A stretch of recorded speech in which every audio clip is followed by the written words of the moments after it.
Da multidão dos que crerão, era só um coração e alma, uma somente, uma semente, somente uma esperança brotando dentro da gente. Nosso era o pão cada dia, nosso era o vinho, santa folia. O que se parte, reparte da própria vida. Galho ligado à parreira, vida em comum verdadeira.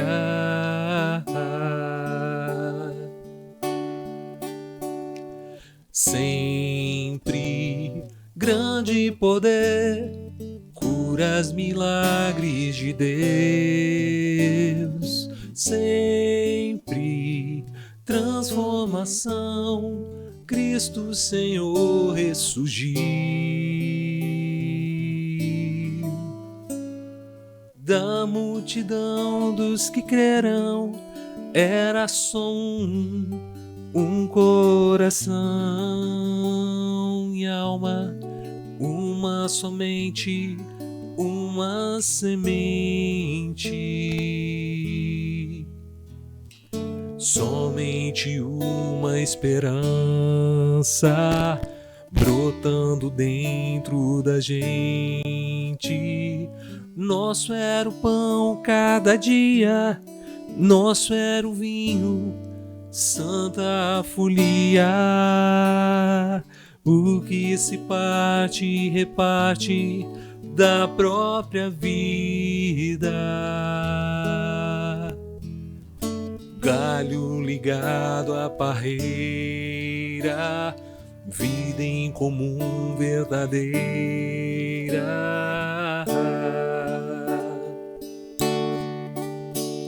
Sempre grande poder, curas, milagres de Deus. Sempre proclamação, Cristo Senhor ressurgiu. Sempre grande poder, curas, milagres de Deus. Sempre transformação, Cristo Senhor ressurgiu. Da multidão dos que crerão, era só um coração e alma, muita alegria, singela vida. Na simpatia de todos, nasce a igreja de novo, povo de Deus, sal e luz para todos os povos. Sempre grande poder, curas, milagres de Deus. Sempre transformação, Cristo Senhor ressurgiu. Sempre grande poder, curas, milagres de Deus. Sempre transformação, Cristo Senhor ressurgiu. Da multidão dos que crerão, era só um coração.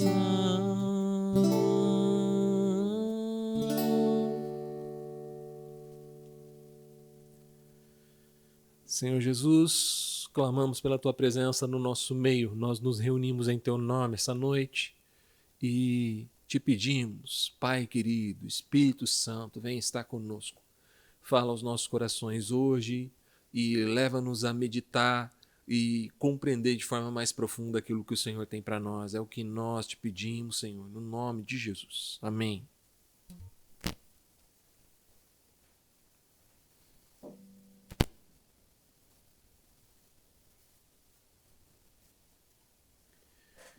Isso aí, gente. Essa canção, acho que eu já toquei algumas vezes aqui, é uma das minhas canções favoritas do Guilherme Kerr, do Jorge Camargo, do pessoal do Vencedores por Cristo. Em especial, está num disco do Guilherme, né? É uma cantata de Atos dos Apóstolos. E esse é um trecho, né, de Atos dos Apóstolos especificamente, né? O trecho lá de Atos 4, versos 32 a 37, que diz: todos os que creram estavam unidos em coração e mente. Não se consideravam donos de seus bens, de modo que compartilhavam tudo o que tinham. Com grande poder, os apóstolos davam testemunho da ressurreição do Senhor Jesus, e sobre todos eles havia grande graça. Entre eles não havia necessitados, pois quem possuía terras ou casas vendia o que era seu e levava o dinheiro aos apóstolos para que dessem aos que precisavam de ajuda. José, a quem os apóstolos deram o nome de Barnabé, que significa filho do encorajamento, era da tribo de Levi e tinha nascido na ilha de Chipre. Ele vendeu um campo que possuía e entregou o dinheiro aos apóstolos.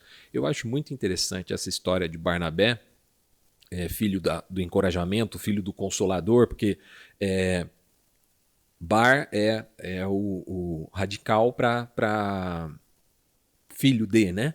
Jesus Bar José, por exemplo, né? Simão Bar Jonas. Barnabé quer dizer filho do Consolador, do Espírito Santo, que era como eles chamavam o Espírito Santo, né? O Consolador. Barnabé era o filho do Espírito Santo. E é curioso que Barnabé era levita, né? Ele era da tribo de Levi. E ao invés dele receber o dízimo daqueles irmãos, ele vendeu um campo que possuía e entregou 100% aos pés dos apóstolos. Essa mostra uma mudança de mentalidade muito grande, né? Até então o levita era aquele que era servido pelas pessoas, né? Aqui o Barnabé ele tinha uma herança, uma terra, e ele compartilhou essa terra com os demais, né? Uma mentalidade completamente oposta. Lembrando que, sendo levita, ele não poderia nem ter propriedade, né? Se ele fosse seguir mesmo a lei, né? Barnabé não era muito fã de Moisés, pelo jeito. Depois nós temos Atos 2, de 44 a 47, que é uma passagem que a gente citou na reunião da semana passada, mas no final, né, na hora dos comentários, que diz assim, Atos 2, 44 a 47. Os que criam se reuniam em um só lugar e compartilhavam tudo o que possuíam. Vendiam propriedades e bens e repartiam o dinheiro com os necessitados. Adoravam juntos no templo diariamente e reuniam-se nos lares para comer e partiam o pão com grande alegria e generosidade, sempre louvando a Deus, desfrutando a simpatia de todo o povo. Foi esse o ponto que eu levantei, né, na outra reunião. E a cada dia o Senhor lhes acrescentava aqueles que iam sendo salvos. Então essas duas passagens de Atos, né, uma está em Atos 2, essa última que a gente leu, que fala que aquele comportamento dos discípulos, aquele comportamento generoso, vamos dizer assim, né, da igreja primitiva, conquistava o coração dos seus vizinhos.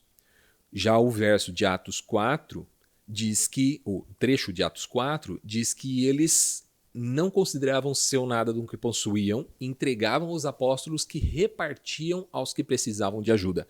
O texto não é claro se esses que precisavam de ajuda eram os de dentro ou qualquer pessoa que precisasse de ajuda. Aparentemente, a maior parte dos estudiosos aponta que seria a qualquer pessoa que precisasse de ajuda, ao ponto de, ali em Atos 2, dizer que eles contavam com a simpatia do povo, ou seja, a generosidade dos irmãos conquistava o amor, conquistava o seu testemunho.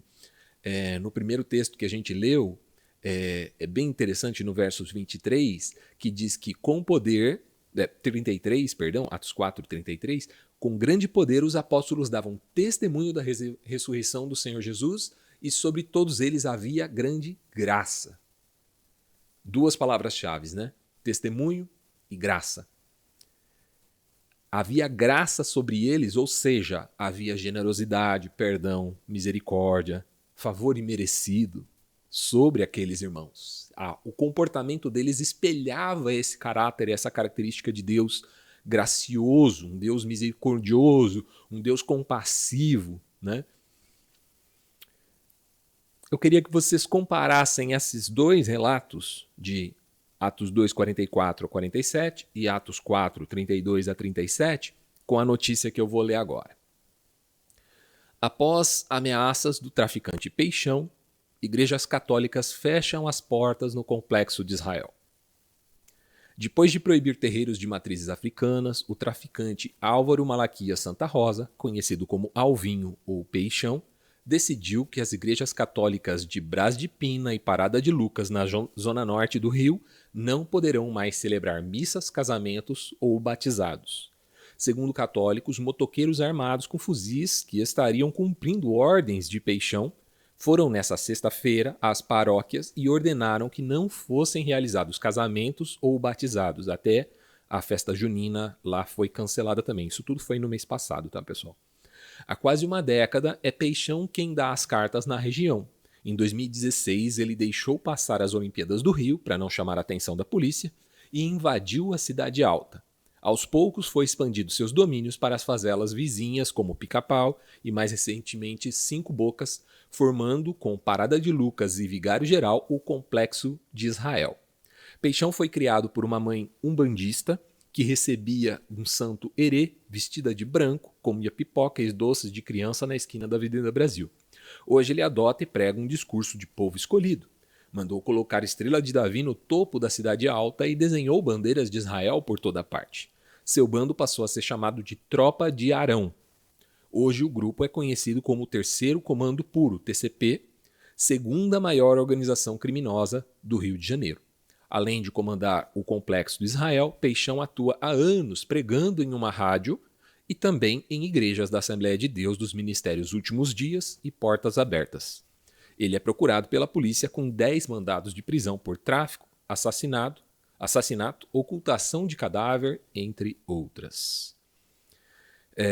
Portas Abertas, eu tenho pouca informação, mas a Assembleia de Deus Últimos Dias é daquele pastor Marcos Pereira, né, o pastor do TEI, que teve alguns casos de abuso sexual de fiéis, inclusive foi preso, estupro, né? Foi preso, depois hoje não está mais preso, né? Estava viajando esses dias, postando foto na Europa com as filhas, não levou a esposa, estava só com as filhas. Comparando esses dois relatos aqui do Complexo de Israel, né? E de Atos 2 e Atos 4, né? Você diria que a gente está falando do mesmo grupo, da mesma proposta, das mesmas pessoas, da mesma iniciativa, que a gente chama hoje de igreja, né? O testemunho de graça, compartilhamento, unidade, que a gente vê registrado no livro de Atos, se parece de alguma forma com as notícias de ameaça, intolerância, violência, imposição de fé, registrados nos últimos anos aí nesse complexo de Israel. A gente precisa falar sobre um tema crucial para a saúde e missão da igreja, que é a pluralidade. A Bíblia ensina a gente que a igreja é um corpo, certo? Um organismo vivo, composto de membros diversos, cada um com uma função específica e todos eles unidos por um único Senhor. O texto-chave disso aqui é 1 Coríntios 12, de 12 a 14 lá, né? O corpo humano tem muitas partes, mas elas formam um só corpo. O mesmo acontece com relação a Cristo. Alguns de nós não são judeus, aliás, alguns de nós são judeus, alguns são gentios, alguns são escravos, alguns são livres, mas todos nós fomos batizados em um só corpo pelo Espírito.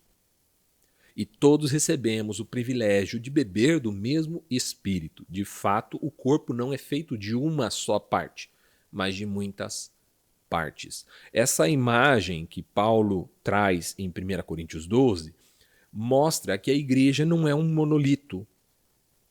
Ele está falando de unidade, certo? Assim como o texto de Atos lá fala de eles terem um só coração e alma, né? Então existe uma unidade, certo? Unidade aqui no caso formando um só corpo, sendo um só batismo, tendo um só Senhor. Mas a unidade não significa uniformidade, ou seja, estar unido não significa que eu só vou estar unido com pessoas que são parecidas comigo, que são iguais a mim, né? O casamento é um exemplo disso, certo? Eu e a Dani somos diferentes em tanta coisa, mas nós andamos em unidade, porque nós escolhemos isso, porque nós decidimos, né, viver o nosso casamento de uma forma prática, não só teórica. Então nós escolhemos negociar as nossas diferenças, né? Sujeitar, às vezes se calar diante de uma situação em que o que o outro fala não é o mais interessante ou aquilo que eu acredito, né? Então a gente cede e a balança pende para um lado, para o outro e mantém-se de forma equilibrada. E a gente faz isso por quê? Por amor, certo? A gente faz isso por amar, né? Se a gente não se amasse, se a gente se odiasse, um estaria resistindo de um lado, o outro estaria resistindo do outro lado até essa balança quebrar, né? Pesando de um lado e pesando do outro até ela quebrar. A igreja funciona exatamente da mesma forma, né? Da mesma forma que é a Trindade também, né? A gente já usou esse exemplo aqui, né? Que a Trindade você tem Pai, Filho e Espírito Santo, pessoas com características diferentes, modo de agir diferente, mas que o tempo inteiro um cede protagonismo ao outro, de modo que não existe um superior. O Pai não é superior ao Filho e o Filho não é superior ao Espírito Santo, tá? Essa ideia de um acima do outro, uma escadinha, é uma heresia que foi descartada na Idade Média, se chama modalismo, né? Tem um outro nome mais específico, que é subordinacionismo, perdão. Subordinacionismo, que é um abaixo do outro, né? Essa é uma heresia.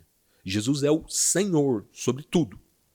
O Pai é Senhor sobre tudo e entregou o senhorio ao Filho. O Espírito Santo também é Senhor sobre tudo. Não existe hierarquia entre eles, né?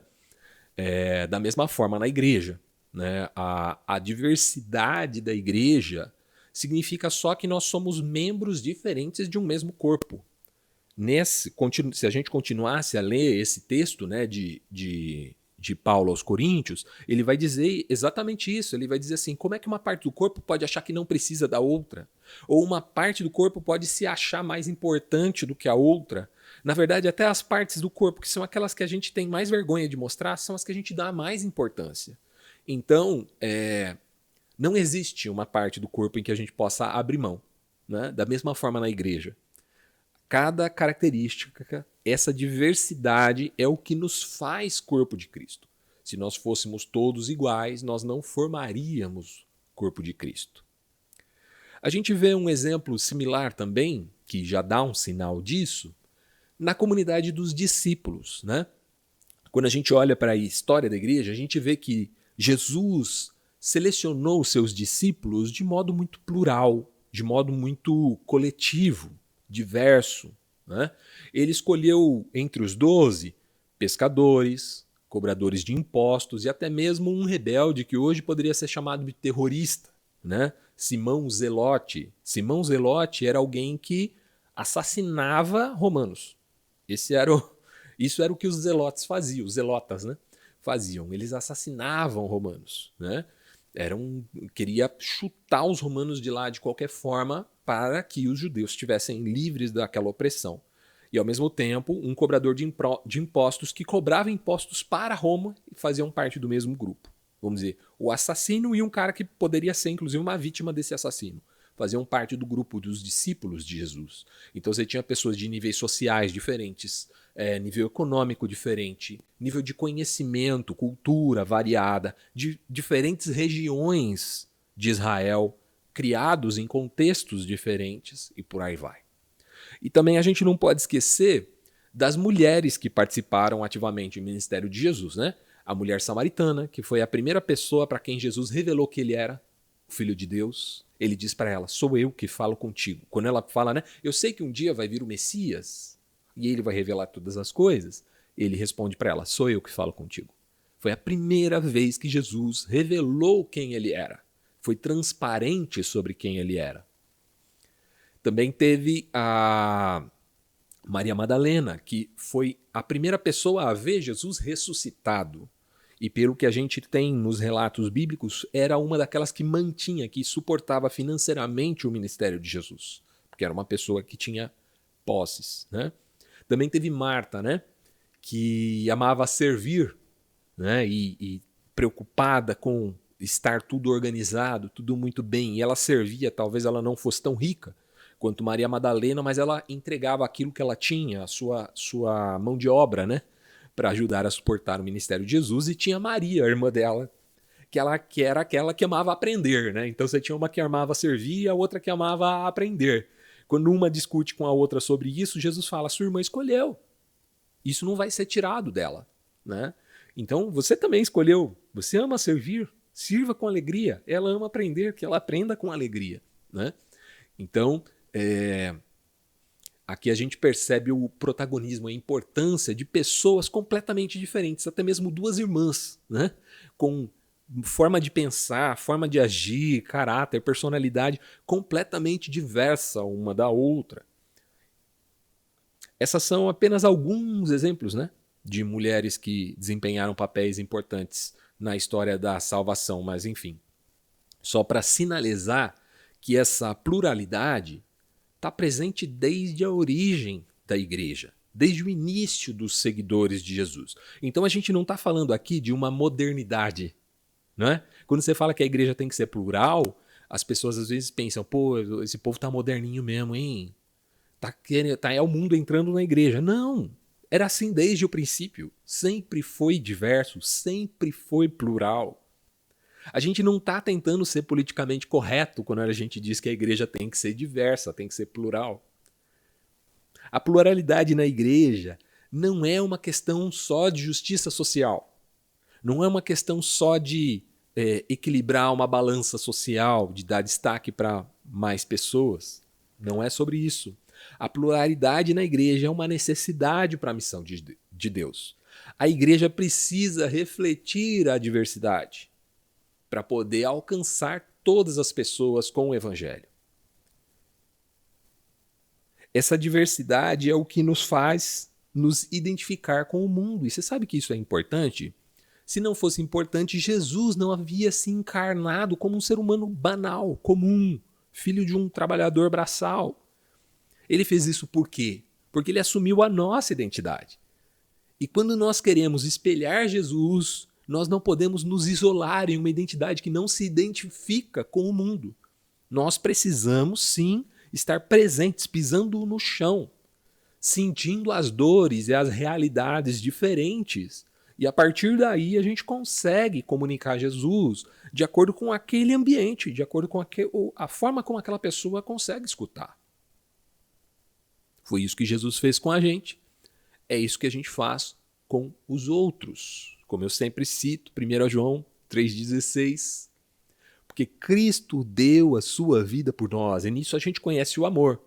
Então nós devemos dar as nossas vidas pelos nossos irmãos. Aquela mesma ação que Jesus fez em nosso favor é aquela que nós fazemos em socorro, em misericórdia, em graça. Gálatas 3:28, Paulo novamente vai escrever que diante de Deus não há judeu, nem gentil, nem escravo, nem livre, nem homem, nem mulher, pois todos vocês são um em Cristo. Ser um não significa ser uniforme, mas ser unidade, né? Andar em unidade. Uma mesma compreensão, o mesmo nível de intimidade com Deus na diversidade. Aliás, essa música que eu cantei no princípio se chama Unidade e Diversidade, né? Do Guilherme Kerr. Bom, aí a gente vai para os desafios de ser uma igreja plural, né? Os desafios da diversidade. O discurso da diversidade é muito bonito, concorda? Bonito, todo mundo igual, tal, tudo certo, maravilhoso. Mas ele é uma utopia. Ele parece até inocente, né? Pensar numa igreja diversa, numa igreja plural, parece inocente, parece que coitado, não tem nem ideia, não sabe do que está falando, que dó, né? Semana passada a gente lembrou aqui que Pedro abraçou o discurso da diversidade quando ele visitou o centurião Cornélio, o centurião romano Cornélio. Vocês se lembram dessa passagem? Pedro, quando ele foi visitar Cornélio, ele começou a pregar e o povo lá começou a ser batizado, cheio do Espírito Santo. E quando isso aconteceu, ele falou: como é que eu posso negar o batismo na água para quem o Espírito Santo já revestiu de poder? E aí ele os batiza e ele conta isso para os demais discípulos. Então ele havia compreendido que o poder de Deus não estava restrito àqueles que tinham um comportamento parecido com o dele. Aqueles que não comiam carne de porco, né? Aqueles que eram circuncidados, aqueles que guardavam o sábado e que caminhavam como um judeu. Acontece que não demorou muito, logo ele voltou atrás. Ele queria ser amigo dos judaizantes, né? Que o texto vai dizer que eram os da parte de Tiago. A gente não sabe de que Tiago que o texto está falando, mas eram os da parte de Tiago, que obrigavam todo mundo a seguir a lei judaica, né?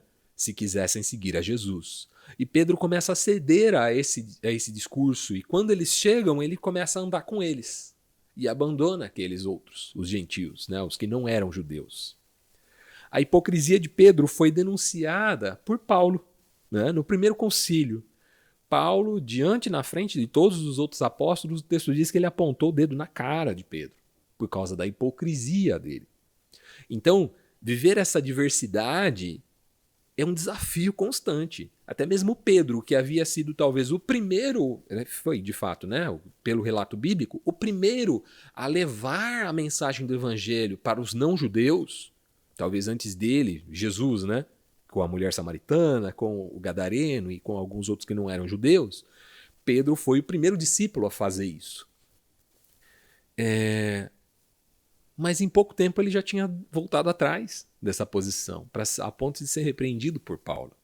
Então, viver a diversidade não é fácil, certo? A gente tem alguns desafios, eu listei 3 aqui. Primeiro desafio que eu vejo é superar preconceitos e estereótipos, né? A gente precisa se esforçar para enxergar o valor do ser humano.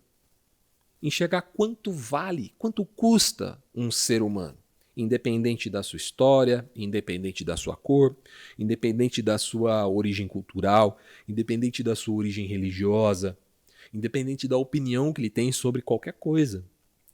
O ser humano tem um valor incalculável. O valor do ser humano não está nessas questões da sua história, da sua cor, Não está. O valor do ser humano está no preço que Jesus pagou por ele. Jesus considerou que a sua vida valia a pena ser entregue pelo ser humano. Então Jesus entregou-se em troca, em favor do ser humano. Esse é o valor do ser humano. O valor é o valor que Jesus pagou por ele. Não é o valor de nada que ele tenha feito ou deixado de fazer. Então, na hora da gente se relacionar com seres humanos, nós devemos deixar de lado tudo aquilo que reduz o seu valor. Tudo aquilo que na nossa cabeça justifica uma ofensa. Tudo aquilo que na nossa cabeça justifica descartar esse ser humano como menor ou menos importante. Esses dias atrás eu estava ouvindo a música do Rebanhão, uma música antiga do Rebanhão, em que eles cantam assim, é do o Carlinhos Félix, né, que é cantor dela. O Carlinhos canta assim que Deus disse sim e o homem disse não. Deus disse sim para as florestas, para as baleias, e o homem disse não. O homem sempre negando, né? E aí ele pergunta assim: até quantos Chicos Mendes ainda vão morrer? Ele faz essa pergunta, né? Até quantos Chicos Mendes ainda vão morrer? Era recente, né? O assassinato do Chico Mendes, quando essa canção foi escrita. E você pode discordar de Chico Mendes, né? Você pode discordar do que Chico Mendes acreditava, que ele acreditava na preservação da floresta e defendia, né, a preservação da floresta para a extração do bosque, né, extração da seiva, né, da borracha, né, na árvore nativa e não derrubar tudo para fazer uma plantação, né. Era essa a luta de Chico Mendes e foi por isso que ele foi assassinado, né. Você pode discordar disso, mas a questão é quanto vale a vida do Chico Mendes. Jesus morreu por ele. Jesus o amou, né? Quanto vale essa vida? Até quantos Chicos Mendes ainda vão morrer? Quantas vezes a gente vai dizer não para aquilo que Deus disse sim? João 3,16 diz que Deus amou o mundo tanto que entregou o seu único filho, para que todo o que crê não pereça, mas tenha vida eterna. Deus disse sim para o mundo. E muitas vezes nós agimos como o traficante peixão aqui, em nome de Deus dizemos não para aquele que Deus disse sim. A gente precisa superar preconceitos e estereótipos. A segunda questão, segundo desafio que eu vejo, é ouvir e aprender uns com os outros.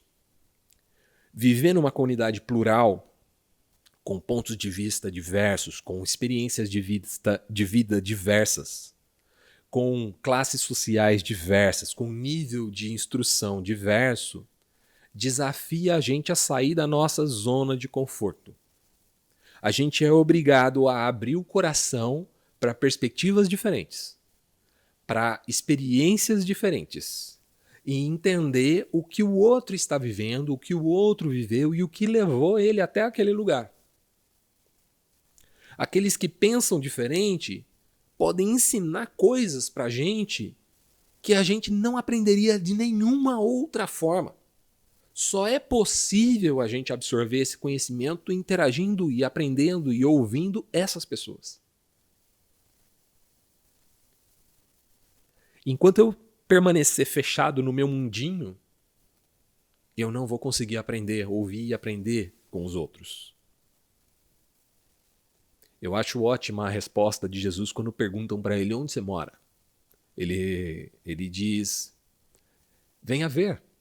Natanael responde isso também, né? Vem e vê. Aliás, Filipe responde para Natanael, né? Vem e vê. A gente precisa participar da vida do outro e ver, enxergar pelos olhos dele.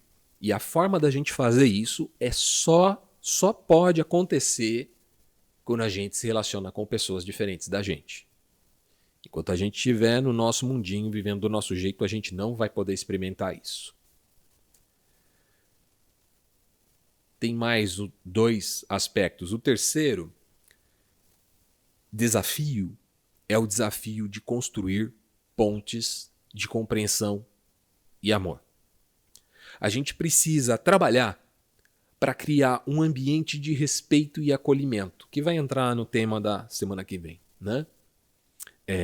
Acolhedora, né? Que é o terceiro ponto. O primeiro ponto foi fiel, esse que a gente está falando agora é plural, e o terceiro ponto vai ser acolhedora.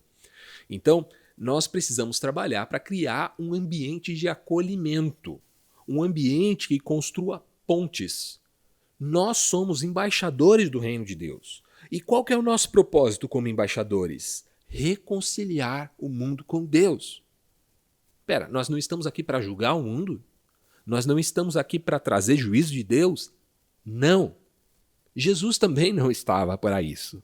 Continuando o texto de João 3,16, o texto vai dizer assim, porque Deus enviou o seu Filho ao mundo não para que julgasse o mundo, ou não para que condenasse o mundo, mas para que o mundo fosse salvo por ele.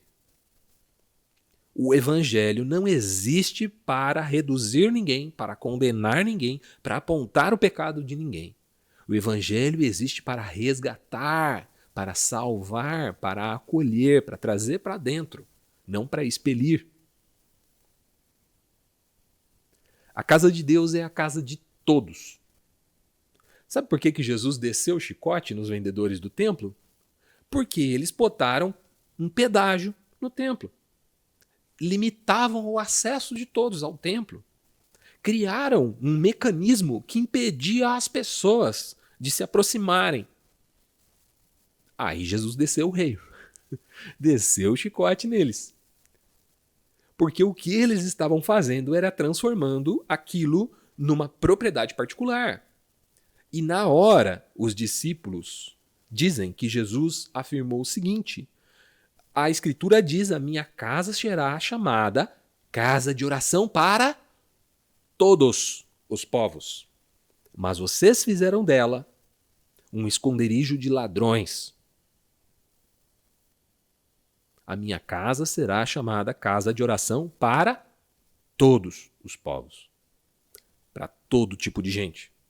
Para toda etnia. Para toda nação. Para toda cultura. Para toda religião. Para todos.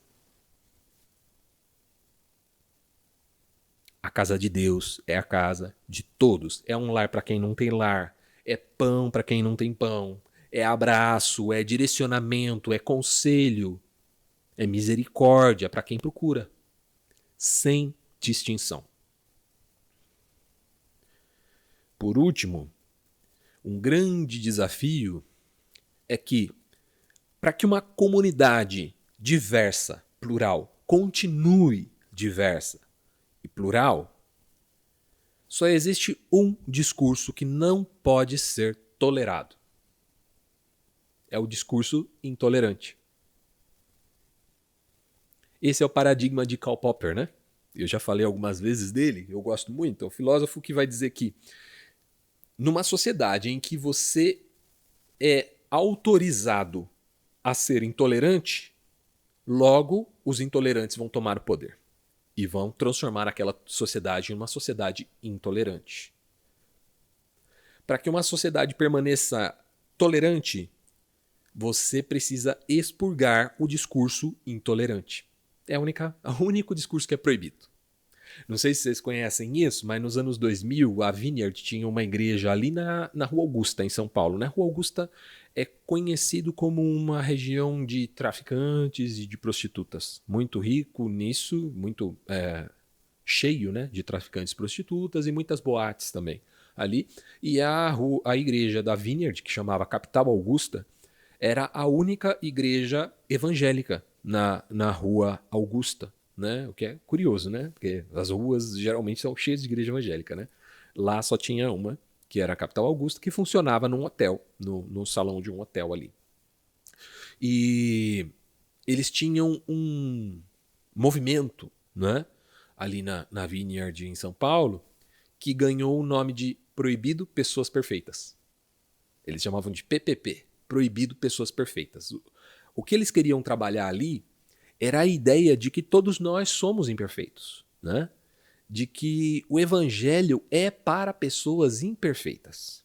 Se a gente achasse que não tem pecado, que a gente a gente não precisa do evangelho da graça. O evangelho da graça é exatamente para pecadores. Jesus morreu, isso Paulo escreve, né? Cristo morreu pelos pecadores, dos quais eu sou o principal. Cristo não morreu por santos. Cristo não morreu por religiosos perfeitos. Cristo morreu por pecadores. Se nós entendemos isso, o evangelho entrou no nosso coração. A boa notícia entrou no nosso coração. Para quem é que nós anunciamos essa boa notícia? Para pecadores. Ela não é uma boa notícia para quem é certinho. Ela é uma boa notícia para quem é pecador.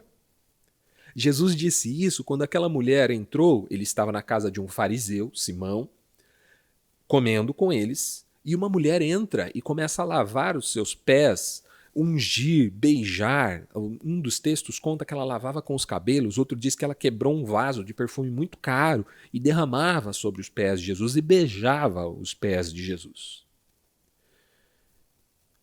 O fariseu, dono da casa, fala assim, se ele soubesse quem essa mulher é, ele não ia deixar ela tocar nele. E Jesus, sabendo disso, que eles estavam comentando entre eles, Jesus diz assim, essa mulher age desse jeito porque ela foi muito perdoada. Os seus pecados são muitos. E por isso ela ama muito. Quem muito é perdoado, muito ama. Quem pouco é perdoado, pouco ama. Ele estava dizendo assim, do alto do orgulho que vocês têm, de serem tão religiosos e tão certinhos, vocês não conseguem amar como essa mulher consegue amar. Porque ela sabe do que ela está sendo livrada. Ela sabe do juízo que existe sobre ela por causa do seu pecado. O evangelho alcançou aquela mulher. O evangelho não alcançou aqueles religiosos. Ainda que o comportamento deles fosse melhor do que o dela. Mas o evangelho não é sobre comportamento. O evangelho é a boa notícia da salvação, da graça de Deus sobre cada um de nós.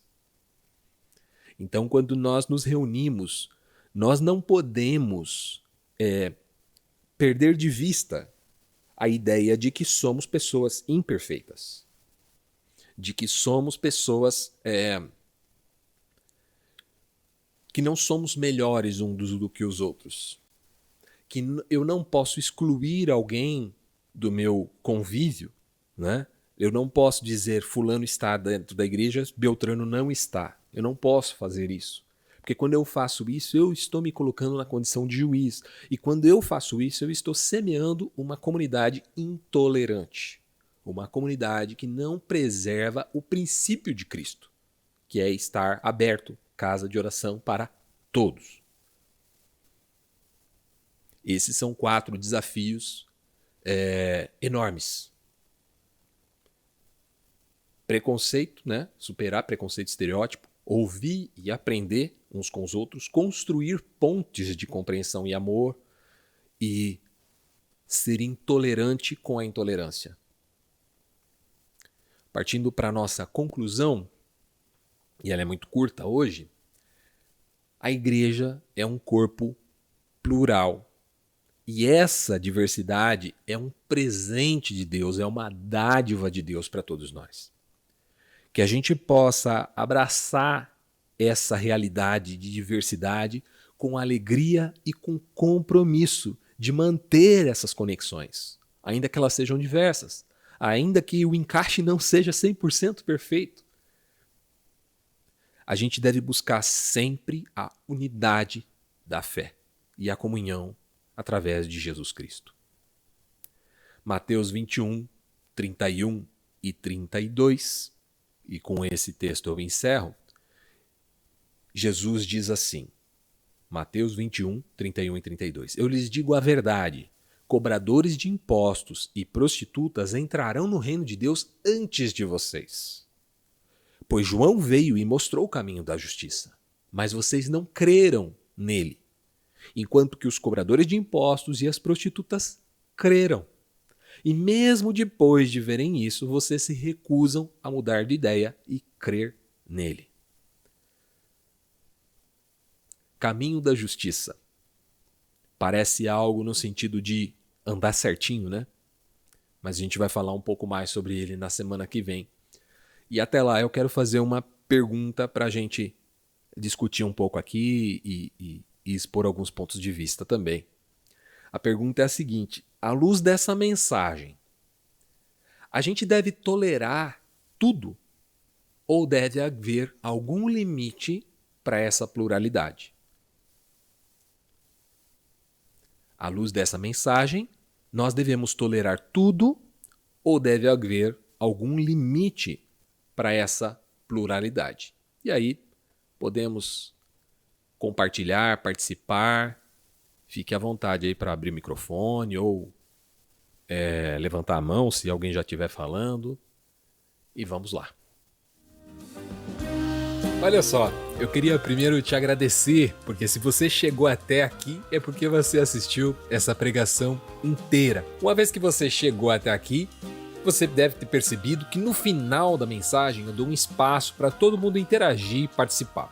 E se você está vendo esse vídeo no YouTube, você também pode interagir e participar aqui embaixo nos comentários, dando a sua contribuição. Se você gostaria de participar ao vivo com a gente, agora está mais fácil do que nunca. Você só acessa igrejapresente.com/encontro. A gente está sempre ali, aos sábados, às 20 horas. É só chegar, participar, edificar e ser edificado com a gente. Clicando neste botão aqui, você segue o nosso canal e clicando neste botão aqui, você tem acesso a todas as nossas reuniões da Igreja Presente. Seja muito bem-vindo e aproveite. Abraço, tchau, tchau.